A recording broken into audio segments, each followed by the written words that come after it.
Today, I'm going to tell you how you, not somebody else, but you, can become a billionaire in less than 5 years.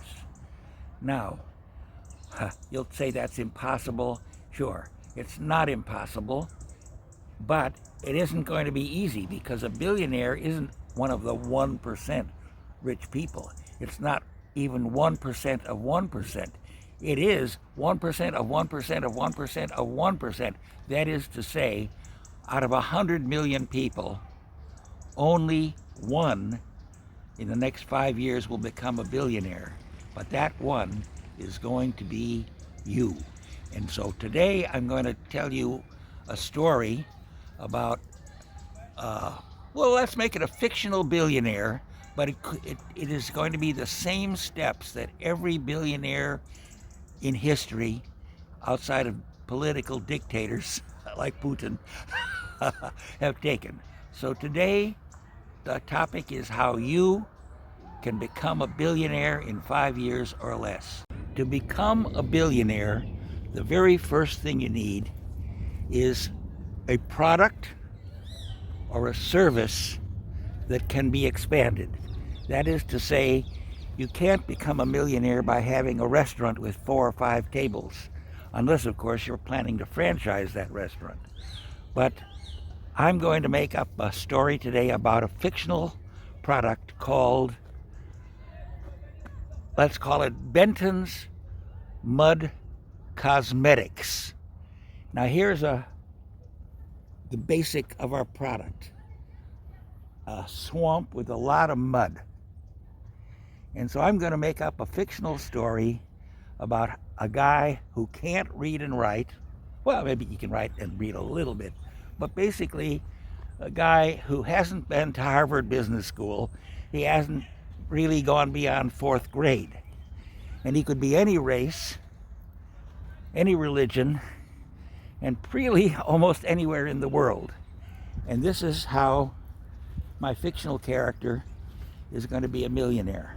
Billionaire. Let's forget millions. Everybody with a couple of houses is a millionaire these days. But to become a billionaire is going to be increasingly more common in the next 20 years. In fact, there's going to be trillionaires. But let's not set our objective too high. Billionaire is enough. Now here is the product. Look at this, mud. Now our fictional billionaire, we'll call him Benton, Mr. Benton. He lives near where we're walking. And the area there is very muddy. And nothing grows much except catfish. And there's catfish in there, but not too many. But the lady who owns the land says, hey, Mr. Benton, you want to do something with my land? If you think you can grow something or make some product, hey, good for you. You can use my land for $1 a year. So Benton looks at this lady. She's about 60, and she has a 40-year-old daughter. And he notices, hey, these 2 women are pretty good looking. And the reason they're so good looking is they have no wrinkles at all. No wrinkles. You know, none of these here that old people like me get. No. They're wrinkle free. And you know what? I think it's because of that damn mud. Oh my God, let me have a close look at that mud. Wow. Yeah. Good old Mud Creek. You know what? If I take a handful of that mud and smear it on my face, well, I'm going to ask those ladies, what's the secret of you having no wrinkles? And they go, well, we smear this mud on our face every day. Wow. Now that is the germ of an idea that's going to make Mr. Benton a billionaire. Now, it could be any product or any service. But the first thing that's going to happen when Benton says to his mom, hey, Mom, you know, I think I'm going to go over to Mud Creek and take some of that mud and put it in some jars and sell it as an anti-wrinkle cream. And his mother says, "Oh, man, are you crazy? Nobody in the world will put mud on their face to stop wrinkles." And she says, "Let's ask your dad." And he goes to his dad, and the dad says, "Mud in a jar, and you're going to try to sell mud in a jar? Come on, mud is free. Nobody would pay anything for mud. If somebody could make any money out of that, they'd have already done it. You can't do it." Okay, lesson 1. Whatever your idea, your mom, your dad, your friends will say, "Come on, get a job. Be like everybody else. Don't have any wild dreams about your product or service." You think that didn't happen with Facebook? You think that didn't happen with PayPal? Those are all just ideas that turned into whoever used them into billionaires. So lesson 1, ignore negative naysayers who will tell you it'll never work. Because it is true. 9 out of 10 businesses fail. But it's not because the idea didn't work. It's because they didn't follow through. So let's see what Mr. Benton does in his path to become a billionaire. Remember, he has not a dime to start with. So he takes some of this mud and he puts it in a jar, and he goes to the county fair and he calls himself Benton Cosmetics, or BC.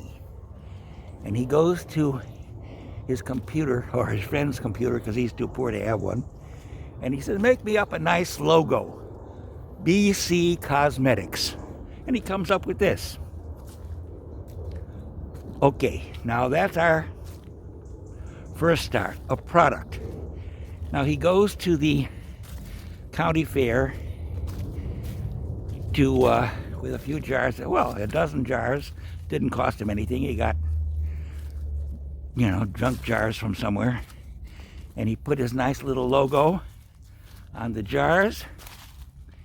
And he priced the jars at $1 a jar.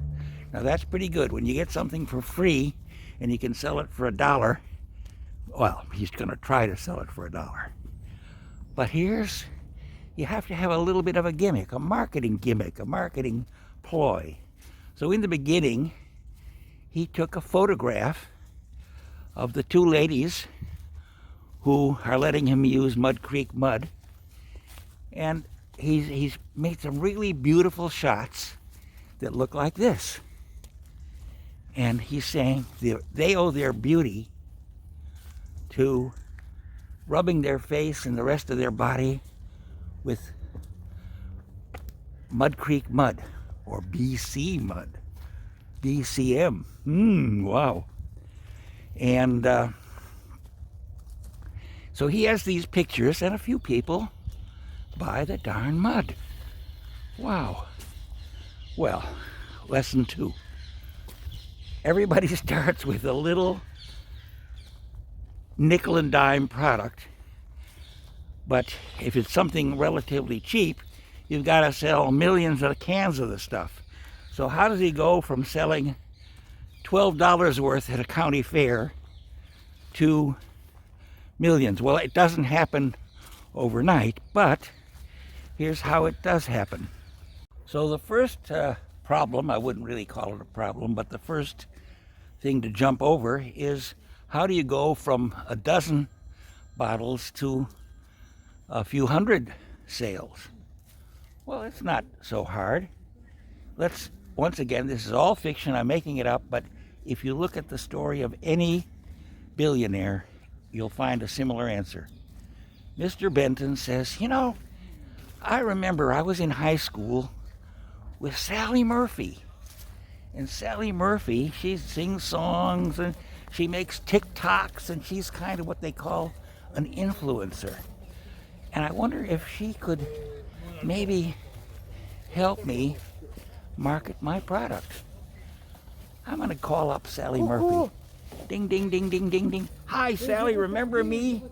Benton the boob from high school? Yeah, that's me, right. Well, I got a proposition for you. I'm making a product. I'm calling it Benton's Facial Mud. It gets rid of your wrinkles. And I'm willing to give you a lifetime supply for free if you'll mention it on your blog. What? A lifetime supply isn't enough? Well, what do you want? 20% of the gross of the sales? Okay, you got it. Sally, I hope you're going to make some sales, because you're not going to get even a dime unless your blogs sell a lot of my mud.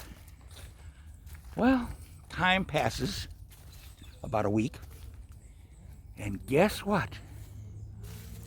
Good old Murphy has so many followers who'll do whatever she says that he's got 1,000 orders for Benton mud. And he opens up a little roadside stand, and guess what? There's a line of people, 4 or 5 people. Well, that isn't much of a line, but it's better than nobody. And he's selling mud like proverbial hotcakes. And now, guess what? He's making $100 a week net profit. He has to buy the jars, because it's not like the old days where he just had surplus jars out of the junk, but he has to buy the jar. So he has a little bit of cost. Not much, but a little bit. And now comes a local capitalist. We don't have to even give him a name, but the local capitalist says, "Hey, Benton, you want to sell me your business?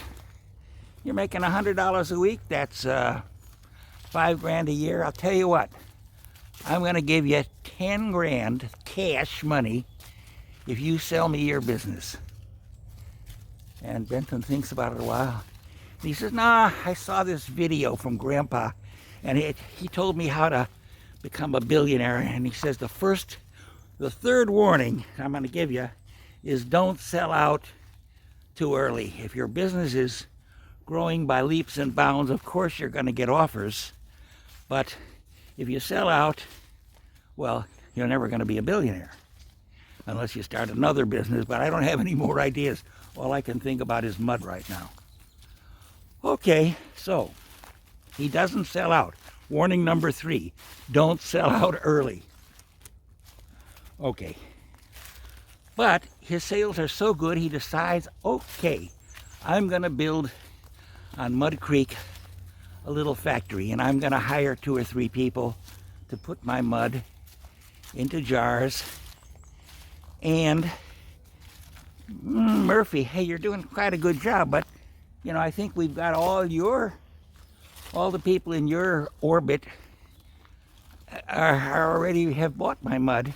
And yeah, there will be refills, but I want to grow. I want to be a billionaire.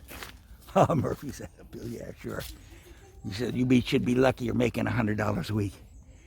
I said, "No, Murphy, now in your capacity as a minor league movie star, you must know other people. And, you know, I tell you what, I want movie placements. I want movie stars as part of the plot of a movie to use my mud and make them have no wrinkles. And it's, well, I'm not sure what you call it when you put some mud on your face and rub it. It takes out the bad skin, but whatever it is, my mud does that, and it prevents wrinkles. And wow. Okay. So Murphy says, okay, I'll introduce you to a few people, but what's in it for me? Now that's another little thing. The people who do things for you as a personal favor, well, if you don't pay for it, in some way, it probably isn't worth much. So Murphy, she's going to do introductions, but she wants something more than free mud. Okay, you give it to her. Well, guess what? Murphy introduces you to other influencers, a few movie producers, and now, hey, your sales are going up. And instead of $100 a week net profit to you, it's $1,000 a week. Hey, it's only been 3 months that you've been in the mud business, and already you're making $1,000 a week. And you refused an offer to sell? Wow, things are going pretty good, but here comes the problems. Okay, I guarantee on your path to becoming a billionaire, you're going to have problems like these. One of your users sues you. Hey, she says in court, because she has a very low voice. I think she's a transsexual. Anyway, she says, hey, I use your damn mud and I got cancer. Cancer of the nose, cancer of the eye, cancer of the tongue, cancer of my boobs. I got so much cancer because of your damn mud. I want $1 trillion. So she sues. Well, you know that there's about 10,000 users of mud who didn't get cancer. So you got to spend money on a lawyer to defend this case. And so, what do you know? I'll tell you what, the answer is settle. A bad settlement is worth a good lawsuit. And so, this babe who wants $1 trillion, how much would you really take to put a smile on your face and cure your fake cancer? Well, to make a long story short, she takes $2,000 and you're rid of her. Next problem comes up, because there's no shortage of problems. The zoning guy from your county, he comes up to you and says, you got a little factory here, and this is an agricultural zone. No factories allowed. You have to go through the city council and have a big permit and da, or else we're going to shut you down. Okay, how do you solve that problem? Well, there's many ways to solve it, but one of the things is you say to the zoning inspector, well, I probably shouldn't say this on public TV, but maybe you say something like, hey, zoning inspector, you have a daughter in college? I bet she could use a scholarship. Ooh, it just so happens that Benton Cosmetics, BC, is funding scholarships for people with similar background to your kid. Ooh. And I'm sure you don't want to be shutting down a factory that's going to be funding nice scholarships for poor, underprivileged, whatever your race is, kids. And the zoning guy says, well, you got a point there. I think I could get you a special exemption permit. Yeah, why don't you do that? Okay. What I'm saying is, don't go crazy about bribing public inspectors and stuff, but solve the problem. Don't run away from it. A lot of people, the first time a problem comes up, what are they going to do? I'm quitting. I'm not going to face all this nonsense. I'm selling out. I'm getting out. I'm shutting down. Okay, next problem, the union. Your 3 guys who work for you, who are getting minimum wage, say, hey, we want triple minimum wage. You're making all kinds of money, Benton. We want triple minimum wage. What do? You settle. Doesn't have to be triple, it can be double. You have to figure out what you can afford. Let's hope these potential union guys are rational, because they don't want you to shut down. If you shut down completely, they don't have a job. So you have to solve that problem. Okay, now, guess what? You've gone You were making $50,000 a year a few months ago, but with the movie placements, with all the new influencers, and the fact that you just made a contract to go into your product to go into a lot of department stores and grocery stores and discount stores. And what you've done is you've got new brands now. BC Cosmetics is going to be your high price brand, but you'll have BC Mud as your low price brand. So the low price brand is going to sell for $2 a bottle, but the high price brand, which smells a little better, is going to be $20 a bucket or a jar. So lesson number 5 is start differentiating your product.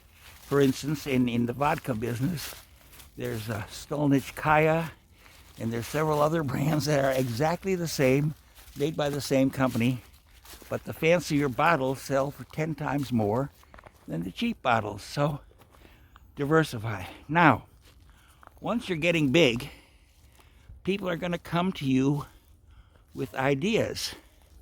And 9 out of 10 of the ideas you're going to decide are unworkable. But once in a while, something good will come along. And a guy comes into your office and says, hey, I'm from the Philippines. And we got a wonderful product here called tawas. It looks like crystal meth. It looks like a piece of crystal. And woman or man rubs it under their arm. And guess what? You don't stink for 2 days. So Mr. Benton said, hey, I'll try it. What else can you? Nothing to lose. You try things. And remember I told you my hero was Benjamin Franklin. Benjamin Franklin once said, I was a printer and I saw wedding invitations written in this gorgeous script. So I determined I was going to learn how to write in this gorgeous script. And I knew I would never be as good as the script in those wedding invitations, but if I didn't try to improve, I'd always be the same. So Mr. Benton has followed Ben Franklin's advice, and I don't call it a warning, but a rule number 5 is keep improving your product and adding to it. So he decided he'd take this Tawas rock and make it into a very nice circle, a ball, and market it as alum oxide Benton BCM Benton mud product. But you don't say mud with that, just BCM is fine. And he tries it. Now, guess what? Sometimes these new products will work, and sometimes they'll be a big flop. But unless you try stuff, you won't have a lot of extra products. And by having a lot of products, not just one, if something goes terribly wrong with your one product, you won't be totally out of business. Now, let me tell you the story briefly of Perrier water. About 20 or 30 years ago, Perrier water, which is just bubble water from France, there were no other brands competing with it, or at least competing successfully. Perrier was, you went to a nice restaurant, you ordered a bottle of water, you got Perrier water. And Perrier water wasn't cheap. It had an aura of classiness. And I personally think anybody who pays a lot of money for water, like $5 or $10 a bottle, is totally out of their mind. But Perrier water was what everybody had. Well, not everybody, what fairly wealthy, middle class, upper middle class people had with their meals. So Perrier water oh, it was what you call a de facto monopoly. That means, de facto means they didn't try to have any monopoly, but it worked out that everybody had Perrier water. Now, what happened was unbelievable. Well, not unbelievable, because it's going to happen to you on your quest for a billion dollar status. Okay, some mechanic or some lowly person at the Perrier bottling plant in France put oil of some sort on the parts so that the oil smell and stink leaked into the water. And so people who ordered Perrier for the next month got some sort of a lousy tasting water. And then the news stories came out that it was polluted and had petroleum in it. And guess what? Perrier water became from number one fashionable to something to be avoided. And then lots of other companies got into the water business, and Perrier never recovered. I think you can still buy Perrier water if you look for it, but it's nowhere near what it was. So if you're Mr. Benton of Benton Cosmetics, you want to have a lot of products so that if one of them goes bluey, you will still survive, and they should have different names, not all related to Benton Mud. So that is another little warning on your path to success as a billionaire.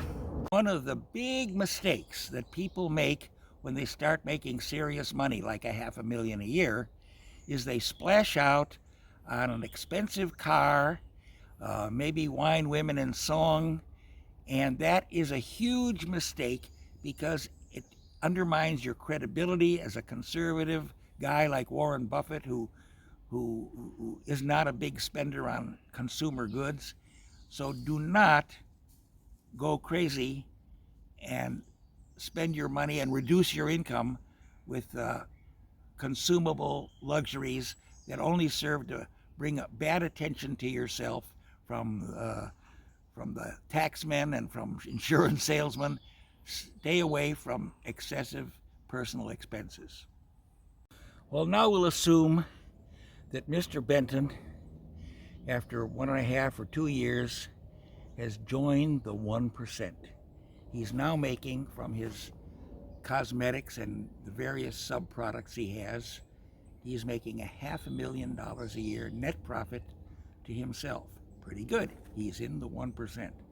Now, how do you go from the 1% to the 1%, 1%, 1%, 1% and become a billionaire? Now, people who are not rich don't understand the next move, but I will explain it, and I'll try to make it simple.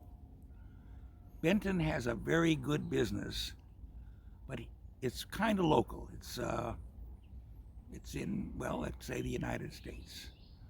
So he thinks this mud and the deodorant, and he has a lipstick product that doesn't smear, and he has an eyeshadow, and he has all kinds of different cosmetic products that are selling pretty well, netting him $500,000 a year. But he thinks, if I only had, well, another $10 or $20 million, I could build factories all over the world, in India, where they love cosmetics, in Africa, where they love cosmetics. I could really expand. So he goes to these New York outfits called underwriters. And the underwriters, for a piece of the action, about 10%, will sell stock in your company and issue bonds and all kinds of securities to their investors, who they tell will maybe make 10, 20% a year on their investment. But Mr. Benton will get millions and millions of dollars to expand his already successful products. Okay, now let's assume that these underwriters issue 10 million shares of new stock at $1 each. Well, I don't want to get too complicated, but the stock that they sell with a par value of $1, they sell for $20 each. And so a lot of money is raised for Mr. Benton to build factories and expand all over the world. But he keeps 75% of the stock for himself. Now, if he has 1 million shares, and now the stock is $100 a share, bid on the open market, 100 times 10 million? Did I say 10 million? Well, let's say 100 times 10 million is $1 billion.